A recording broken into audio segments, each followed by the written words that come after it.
Hello, it's John Heaton, and this evening I'm going to review the George Harrison album Darkhorse. But just before I start, I was going through my singles the other day, and I came across this Mary Hopkins single, Goodbye, which is written by Paul McCartney, and I'd forgotten I had this. This is signed by George Martin on the back. So I'll tell you the story. We were at, I was at Soho Square at Paul's office.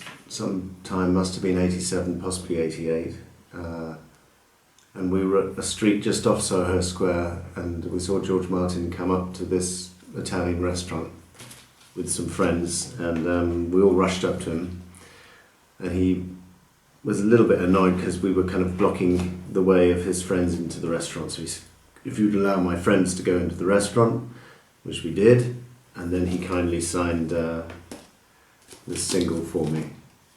I'm not quite sure what I was doing with the Mary Hopkins single. I think it was because I wanted to get Paul to sign something rare, and this is quite a rare item on the Apple label. George Martin actually did write a song for Mary Hopkins on her first solo album, Postcard, which wasn't much, but anyway, so there is a slight connection. But anyway, glad to have George's autograph. He obviously recently passed away, sadly. So now to the album that I'm reviewing, which is Darkhorse from 1974. Now this album has come in for a lot of stick over the years. Back cover. It was the follow-up to Living in the Material World. And the critics pretty much savaged it when it came out, for the most part. It coincided with a tour that George was doing in the US, the first solo Beatle to launch a tour of the US, so high expectations. And unfortunately George's voice was almost gone by the time he started the tour.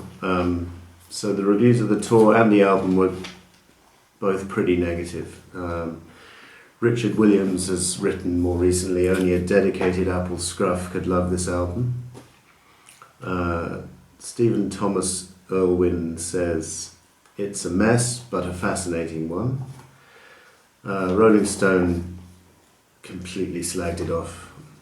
About as bad as their review of Ram, actually. I'll just read you a bit. In defense of his tour and new album, George Harrison has argued that if you don't expect anything, life is one big bonus. But when you expect anything, then you can be let down. So expect nothing. Is that the moral of a shriveled career? Then it goes on to slag off the album. Carr and Tyler in this book, they didn't like hardly any of George's stuff, so not surprisingly they didn't like this one. What can be said of this album? For those who believe in ostentatious holiness, it no doubt has a congratulatory quality, and musically the playing is impeccable, brackets, but so it is on most albums in these latter days, close brackets.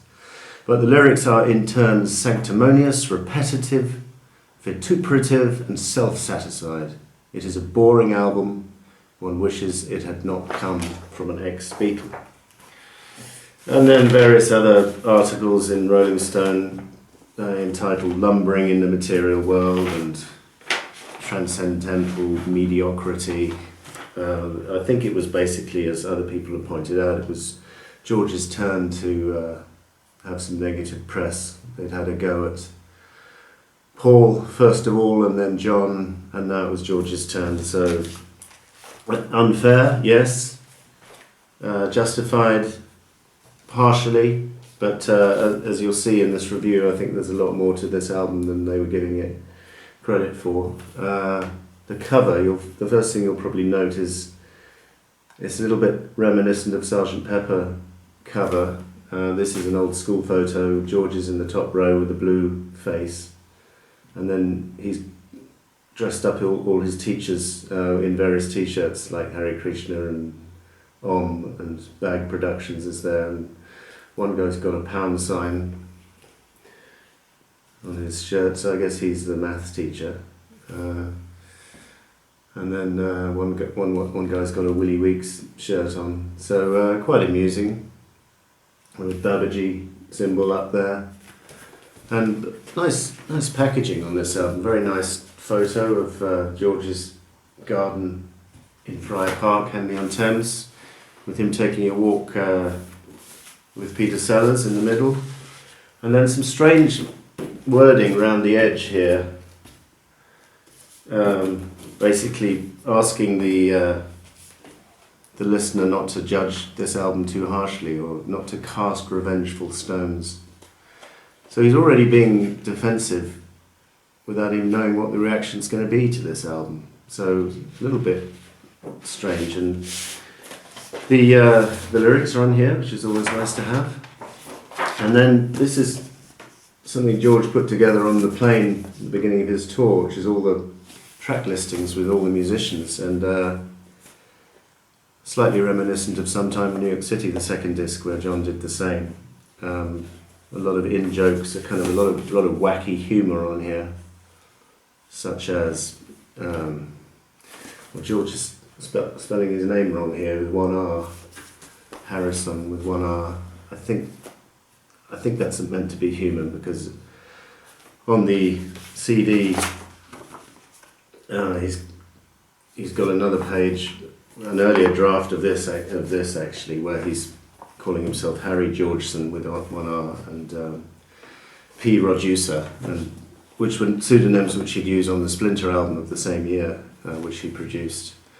So, he refers to his manager, Dennis O'Brien, as Tennis O'Brien, engineer Phil MacDonald, engineerly John Henry Smith. P.S. Sorry if I forgot you. So, this tells you exactly who's playing what on each track, and it's pretty evident that this, and as I've read subsequently, this album was put together from at least maybe 2 or 3 different sessions, starting off in the fall of '73 with the same lineup as Material World, and then continuing throughout '74, and then ending up with some sessions in Los Angeles where his voice really had almost gone. But several interesting features about the album, really. In the packaging, as you can see, you can spend hours looking at this packaging. And this is a great thing about vinyl compared to CD. If you try and, the CD does have beautiful miniature replicas, but you can't really see all that. So, but this album, you can spend hours just studying it. And this is the label, George's face and the front, and Olivia's face on the B-side. And at the time, I don't think Olivia was very well known as George's partner at all. He didn't get married till a few years later. But anyway, so the packaging is nice. So let's get to the music, shall we? Well, it starts off pretty strongly with an instrumental which he would open his tour with, Harry's on Tour Express, where he's using a band called LA Express, which was led by Tom Scott on horns. And he'd seen this band at some concert or other he was at, and that's got some very nice slide guitar on it, and there's a very jaunty instrumental. Actually, Karen Tyler thought it was maybe had a vocal which was deleted, but I haven't heard any version of this with a vocal, but it's nice guitar work. And one thing I'll say about this album is George is not playing enough guitar on it. He's downplayed his guitar playing for some reason, which I can't explain, because on Material World he was still on top form, producing solos throughout the album. On here, it's pretty sparse, and it would remain the same for the following album, Extra Texture. So, but it's a nice track to open the album, and then Simply Shady, well, a very honest track, and this kind of, to me, showed that he was human, and gone are his spiritual values, and he's singing about, you may think of sexy Sadie, let her in through your front door, but your life won't be so easy anymore. In fact, the words all the way through really document what he was up to in this period. He called it his naughty period. He had a brief liaison with Ringo's wife, Maureen. His wife was having a brief affair with Ron Wood, and hence George refers to Ron Wood as Ron Wood if you let him here. And then later, obviously, Patty would leave George for Eric Clapton.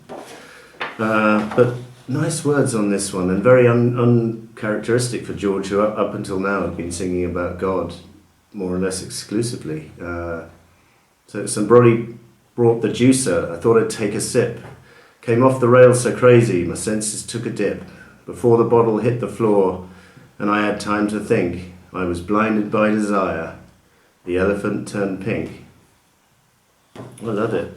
No sooner had I sown it, when I began to reap, I was torn from shallow water and plunged into the deep. And as I started drowning, I clung onto a straw that somehow kept me floating, while my madness craved for more. I really like this track, and George's voice is hoarse, to say the least, but it's kind of suits the song well. And it's I come back to this album fairly often, actually, and that's one of the highlights for me, Simply Shady. And the next song, So Sad, which is definitely about his broken marriage or relationship with Patty. And the funny thing about this one is when I was about 15 and we were asked in our English class to write some poetry overnight as for homework, I just copied out the words to this song and handed it in as if it was mine the next day. Now the winter has come to eclipse out the sun that has lighted my love for some time, and a cold wind now blows, not much tenderness flows from the heart of someone feeling so tired, and he feels so alone with no love of his own, so sad, so bad. And while his memory raced with much speed and great haste through the problems of being there, in his heart at arm's length, held within its great strength to ward off such great despair, and he feels so alone with no love of his own, so sad, so bad. I think my teacher must have thought, what a pretentious young boy I was to write that kind of stuff, if he indeed believed that it was my own, which he probably didn't, but he didn't say anything.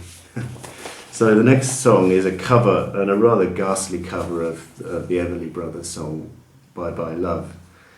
So if you're expecting to hear anything like the original or Simon and Garfunkel's one from Bridge Over Troubled Water, you've got another thing coming, because this is a bit of a mess, this song, and he's taken the song as it was with the Bye Bye Love chorus, and then he's added some pretty nasty verses aimed at you-know-who. So we got, there goes our lady with a you-know-who, I hope she's happy, and I'll clap her too. We had good rhythm and a little slide, then she stepped in, did me a favour, I threw them both out. Some critics have been saying, why would he share all this in public? It's a fair question, but it's certainly interesting material, and even though the version of the song is a little bit leaves a lot to be desired, shall we say, it's fascinating listening. Maya Love closes side one with probably the best guitar playing on the album, brilliant slide. Weak lyrics, it has to be said, but he performed this song live in '74.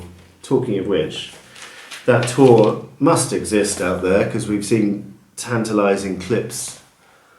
For example, in the Scorsese movie, with the brief clip of him doing What Is Life, okay, his voice is not great, but it's fascinating to see that tour, and all the fans would love if it would be to be released officially. Although, having said that, he did change the words to several of his greatest songs on that tour, which I think I would have found quite annoying, like, in my life, I love God more, instead of I love you more. And something, he changed the lyrics to that, while my guitar gently smiles. Anyway, it would, again, interesting is the word, and I'm sure we would get some value out of watching it, but it's not been available all these years.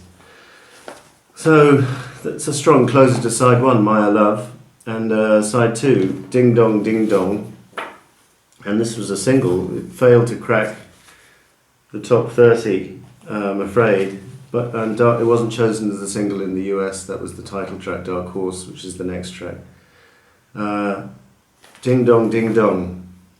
It's it's a repetitive sort of Christmassy number with just ring out the old, ring in the new lyrics, and then some pearls of wisdom from Sir Frank Crisp. This is George's original design for the label, Harrison Crisp.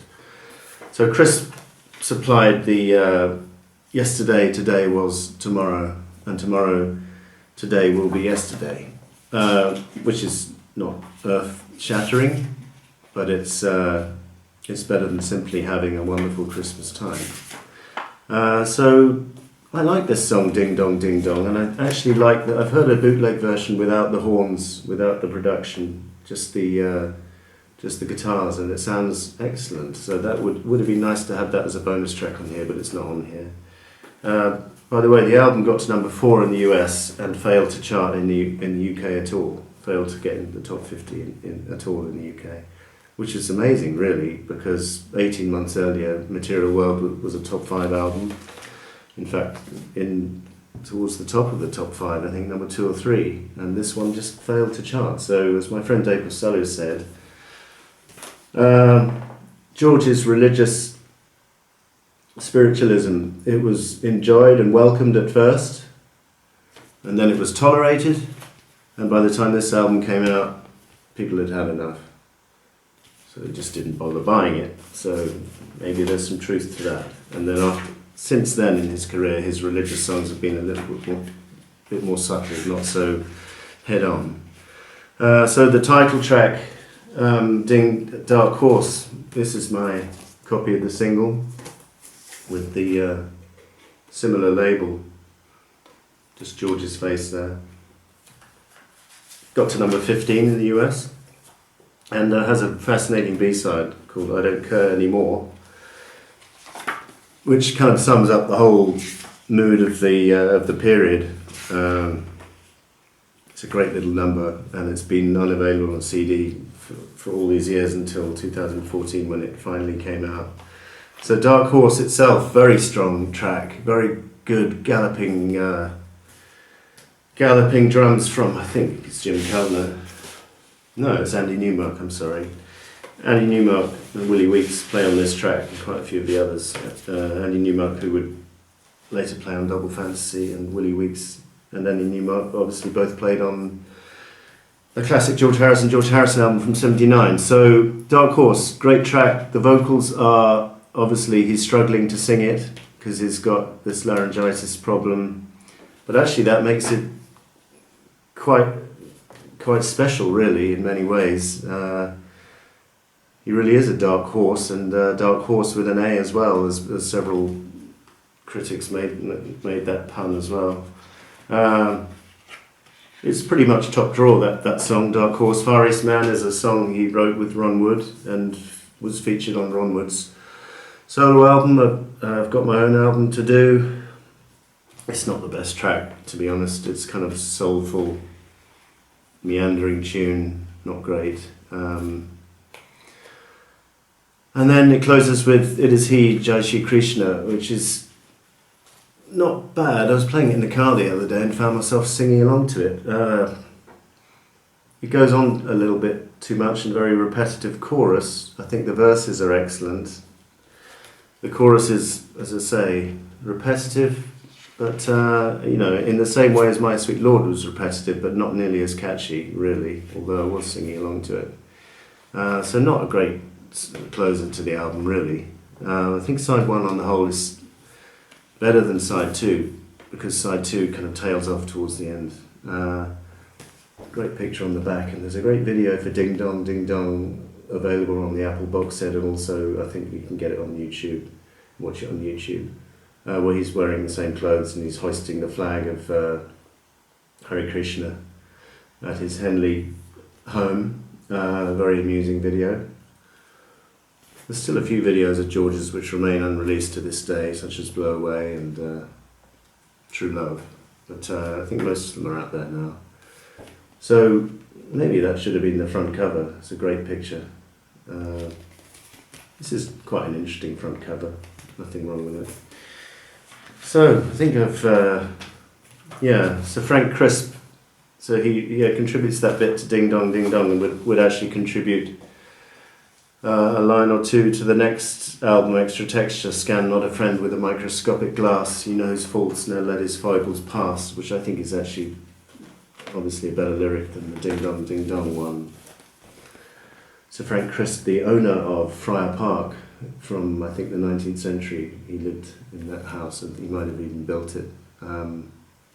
So George, a troubled time for him, a troubled tour, although I would have given my right arm to have been there and to have seen it, and I would have been close to the front, and George would have obviously been pointing his finger at me if I was drinking a can of beer or something, because apparently he did have a go at the audience for drinking and smoking and stuff, and then at one stage he pointed his finger to his electric guitar and said, I would die for Indian music, but not for this. So he kind of abandoned rock and roll, and it didn't go down well with the critics. He got completely crucified for it. But this album is worthy of investigation. As being objective, I'd probably give it a 6 out of 10. Subjective rating would be 7.5, or maybe even 8 on a good day. So it's in my... certainly in my top 5 or 6 George albums. I prefer his 70s work in general, and this is a good one. It's got its moments. Thank you for watching. See you next time.